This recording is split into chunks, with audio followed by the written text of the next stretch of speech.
ദൈവനാമത്തിന് മഹത്വം ഉണ്ടാകുമാറാകട്ടെ. ഇന്ന് വരെ ജൂപ്പാൻ ദൈവം തന്ന ഉപകാരങ്ങളെ ഓർത്ത് സ്തോത്രം ചെയ്യാം. ഞാൻ കുര്യൻ എം ചാക്കോ. വീടുകൾ അലങ്കരിച്ച് മോടി പിടിപ്പിക്കുന്ന ജോലിയിൽ പ്രാവീണ്യം നേടിയ ഒരു യുവതി തൻ്റെ കൂട്ടുകാരിയുമൊത്ത് ധനാഢ്യരായ ദമ്പതികളെ കാണുവാനുള്ള സമയം നിശ്ചയിച്ചു. അല്പം തലക്കനവും പരുക്കൻ പ്രകൃതവും ഉള്ളവരാണ് അവർ എന്ന് അറിഞ്ഞിരുന്നതിനാൽ കൃത്യസമയത്ത് തന്നെ ഇരുവരും വീട്ടിലെത്തി. അവരുടെ മനോഹരമായ വീട് കൂടുതൽ മനോഹരമാക്കുവാനുള്ള ശ്രമത്തിലാണ് അവർ. മക്കളൊക്കെ പല സ്ഥലങ്ങളിൽ നിന്നായി വരാറായിട്ടുണ്ട്. കൊച്ചുമക്കൾക്ക് നയനാനന്ദകരമായിരിക്കുന്ന കാഴ്ച ഒരുക്കുക എന്നതാണ് ലക്ഷ്യം. ആ ജോലി അവർക്ക് തന്നെ കിട്ടിക്കൊള്ളണം എന്നില്ല. കാരണം അതിനു മുമ്പ് ആ പട്ടണത്തിലുള്ള മിക്കവാറും അലങ്കാര പണിക്കാർ ആ വീട്ടുകാരെ സമീപിച്ചെങ്കിലും ആരെയും അവർക്ക് പിടിച്ചില്ലത്രേ. ഏതായാലും ഒന്ന് പരീക്ഷിച്ചു കളയാമെന്നുറച്ച് ഇരുവരും കാര്യത്തിലേക്ക് കടന്നു. പോയാലൊരു വാക്ക്, കിട്ടിയാൽ ഒരാന എന്ന് പഴമക്കാർ പറയും പോലെ ഒന്ന് പരീക്ഷിക്കുക തന്നെ. അവർ വിഷയത്തിലേക്ക് കടന്നു. മുറിയെല്ലാം നോക്കി അലങ്കാരത്തിന്റെ സവിശേഷതകളെല്ലാം ചോദിച്ചറിഞ്ഞതിനു ശേഷം വീട് മൂടിയാക്കുന്നതിനുള്ള ആകെ തുക എഴുതി വീട്ടുകാരെ ഏൽപ്പിച്ചു. എഴുതിയ തുകയും മറ്റു കാര്യങ്ങളും വായിച്ചതിന് ശേഷം അവർ യുവതികളോട് ഇപ്രകാരം ചോദിച്ചു: നിങ്ങൾക്ക് ജോലിയിൽ എപ്പോഴെങ്കിലും തെറ്റ് പറ്റിയിട്ടുണ്ടോ? യുവതികൾ തെല്ല് അമ്പരന്നുവെങ്കിലും ഉവ്, ഞങ്ങൾക്ക് തെറ്റ് പറ്റിയിട്ടുണ്ട് എന്ന് മറുപടി പറഞ്ഞു. ഒരു നിമിഷത്തെ നിശബ്ദതയ്ക്ക് ശേഷം വീട്ടുകാർ പറഞ്ഞു: നല്ലത്, നിങ്ങൾ തന്നെ ഈ ജോലി ചെയ്യണം. മുമ്പ് പലരും ഈ ജോലിക്കായി ഇവിടെ വന്നിരുന്നു. അവരെല്ലാം തെറ്റുകളിൽ നിന്ന് പഠിക്കുവാൻ സന്ദർഭം ലഭിക്കാത്തവരാണ്. അങ്ങനെയുള്ളവരെ ജോലി ഏൽപ്പിച്ച് മണ്ടരാകുവാൻ ഞങ്ങൾക്ക് താല്പര്യമില്ല, വീട്ടുടയവൻ പറഞ്ഞു നിർത്തി. ജീവിതത്തിൽ വന്നുപോയ വീഴ്ച മൂലം ഭാരപ്പെട്ട് മുന്നോട്ട് കാൽവയ്ക്കുവാൻ കഴിയാതെ നെടുവേർപ്പിട്ട് കഴിയുന്ന ചിലരുണ്ട്. പരാജയം വരുത്തിവെച്ച ബാധ്യതയെയും തന്മൂലം വന്ന് അനുഭവിച്ച മാനഹാനിയും ഓർത്ത് ചകിതരായി പുതിയ സംരംഭത്തിനും മുതിരാത്തവർ ഉണ്ട്. ചൂടുവെള്ളത്തിൽ വീണ പൂച്ച പച്ചവെള്ളം കണ്ടാലും അറയ്ക്കും എന്നാണ് അവരുടെ ഭാഷ്യം. മറ്റുള്ളവർ നമ്മെപ്പറ്റി എന്തു വിചാരിക്കുമെന്നുള്ള ഭയവും ഉത്കണ്ഠയുമാണ് ചിലർക്ക് ഒന്നും ആകാൻ കഴിയാതെ പോകുന്നതിൻ്റെ ഒരു കാരണം.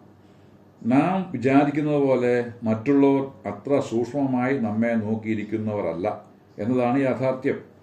അവർക്ക് എത്രയോ കാര്യങ്ങൾ ശ്രദ്ധിക്കാനായി വേറെയുണ്ട്. അതിനിടയിൽ ചിലർ നമ്മെ ഒന്ന് പാളി നോക്കിയെങ്കിലായി, അത്ര തന്നെ.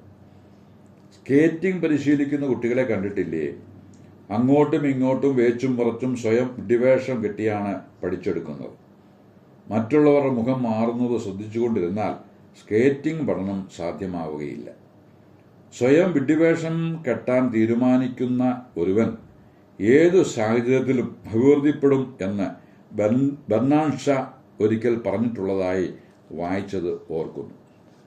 വിഷാദ നിർഭയമായ ചിന്തകൾ നിറഞ്ഞ മനസ്സിൽ പ്രസന്നതയും ഓജസ്സുമുള്ള ചിന്തകൾ ഉണ്ടാവുക പ്രയാസമാണ്.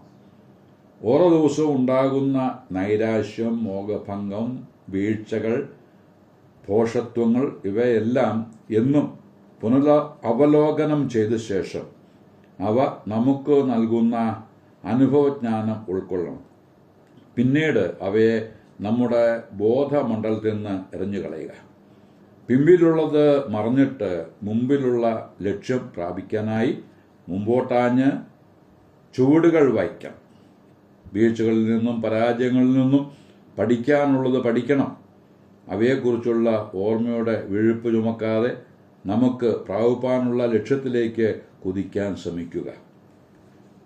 ധന്യനായിരിക്കൽ പൗലോസ്ലീഹയുടെ ഉള്ളിൽ പരിശുദ്ധാത്മാവ് നിറച്ച ആവേശം വചനമായി ഫിലിപ്പിയ ലേഖനത്തിലൂടെ വെളിപ്പെടുത്തിയിട്ടുണ്ട്. അതിൽ നിന്ന് കടമെടുത്ത വാക്കുകളാണ് മേൽ പ്രസ്താവിച്ചത്. പിമ്പിലുള്ളതിനെ ഞാൻ പൂർണ്ണമായി മറന്നും മുമ്പിലുള്ളതിനായിട്ടാഞ്ഞും കൊണ്ട് പരമവിളിയുടെ ഫലമേഴും വിരുദിനെ ഫലമേഴും വിരുദിനെ കരുതിയൻ ലാക്കിനെ നോക്കി ഞാൻ ഓടുമേയൻ യേശു എനിക്കായി കരുതിയിടുമ്പോൾ പിന്നെ എനിക്കൊരു കുറവുമില്ലൻ മനമേ, പിന്നെ എനിക്കൊരു കുറവുമില്ലൻ മനമേ. ഫിലിപ്പിയ ലേഖനം 3:12 മുതൽ വായിക്കുന്നത്: ലഭിച്ചു കഴിഞ്ഞുവെന്നോ തികഞ്ഞവനായി എന്നോ അല്ല, ഞാൻ ക്രിസ്തു യേശുവിനാൽ പിടിക്കപ്പെട്ടിരിക്കുന്നത് കൊണ്ട് എനിക്കും അത് പിടിക്കാമോ എന്ന് വെച്ച് പിന്തുടരുന്നതേയുള്ളൂ. സഹോദരന്മാരെ, ഞാൻ പിടിച്ചിരിക്കുന്നു എന്ന് നിരൂപിക്കുന്നില്ല. ഒന്നും ഞാൻ ചെയ്യുന്നു, പിമ്പിലുള്ളത് മറന്നും മുമ്പിലുള്ളത് അഞ്ഞും കൊണ്ട് ക്രിസ്തുയേശുവിൽ ദൈവത്തിൻ്റെ പരമവിളിയുടെ വിരുദ്ധനായി ലാക്കിലേക്ക് ഓടുന്നു. ദമസ്കോസിലേക്കുള്ള യാത്രയിലായിരുന്നു പൗലോസ് ക്രിസ്തുയേശുവിനാൽ പിടിക്കപ്പെട്ടത്. അടിയന്തരമായി ഉണ്ടായ അഭിമുഖത്തോടെയാണ് പൗലോസ് കർത്താവിന് മുമ്പിൽ അടിയറവ് പറഞ്ഞത്. തുടർന്ന് താൻ കറുത്ത് ശിഷ്യനായി തീർന്നു. ആ സമയം മുതൽ പൗലോസ് ഒരു മാതൃകാ വിശ്വാസിയായി തീരണം എന്നുള്ളതായിരുന്നു കർത്താവിൻ്റെ താല്പര്യം. അപ്പോൾ തന്നെ ഒരു മനുഷ്യ ജീവിതത്തിലൂടെ മറ്റുള്ളവർക്ക് മാതൃകയായും പാഠമായും എന്തെല്ലാം കാണിച്ചു കൊടുക്കുവാൻ കഴിയുമെന്ന് പൗലോസിനെ മുന്നിൽ നിർത്തി ദൈവം വെളിപ്പെടുത്തി ആ നിലയിൽ മുമ്പോട്ട് കൊണ്ടുപോയി.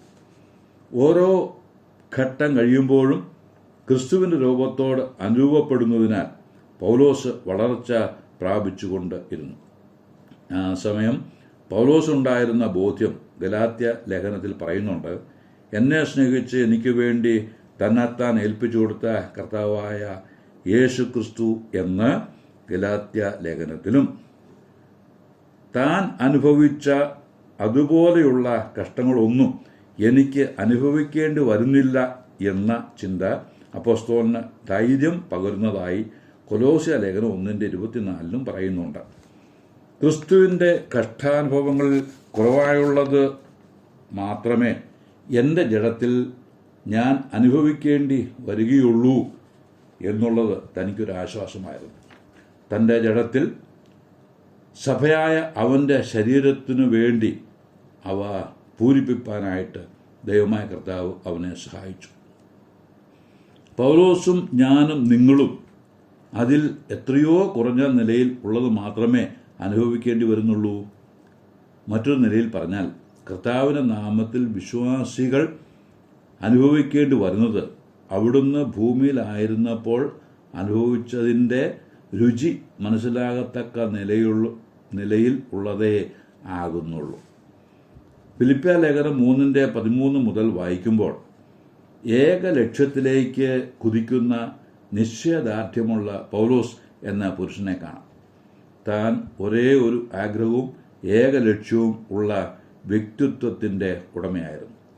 പിമ്പിലുള്ളതിനെ മറന്നു എന്ന് പറഞ്ഞാൽ കഴിഞ്ഞ കാലത്തെ രീതികളെല്ലാം, പാണ്ഡിത്യം, സ്ഥാനമാനങ്ങൾ, കുലമഹിമ, സാമ്പത്തിക സൗകര്യങ്ങൾ എല്ലാം മറന്ന് മുമ്പിൽ ഉള്ളതിനായി ആഞ്ഞുകൊണ്ട് എന്ന് വച്ചാൽ ക്രിസ്തീയ ജീവിതത്തിൻ്റെ ഉത്തരവാദിത്വങ്ങൾ, ആരാധന, ശുശ്രൂഷ, ക്രിസ്തീയ സ്വഭാവത്തിൻ്റെ വ്യക്തിപരമായ വികസനം ഇവയെല്ലാം മുമ്പിൽ കണ്ട് പരമവിളിയുടെ വിരുദ്ധനായി ലാക്കിലേക്ക് ഓടി.